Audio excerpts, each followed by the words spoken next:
దేవీ నవరాత్రుల్లో భాగంగా రెండవ రోజు దుర్గామాత బ్రహ్మచారిణి రూపంలో దర్శనమిస్తారు. బ్రహ్మచారి మాత అంటే అనంతమైనది అని అర్థం.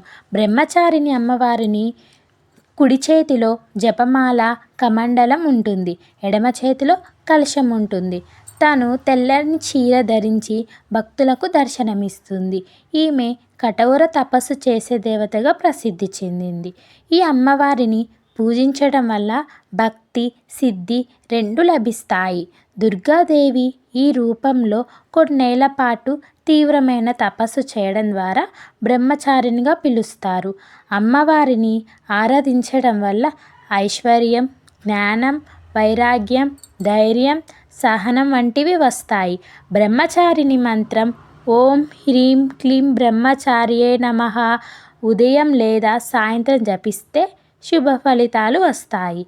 ఈ అమ్మవారిని పూజించడం వల్ల జాతకంలో మంగళ దోషాలు ఉంటే పోతాయి.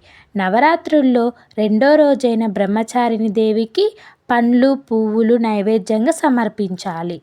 కుంకుమ పువ్వు పాయసం కలిపిన నైవేద్యం పెడితే అమ్మవారికి అనుగ్రహం లభిస్తుంది.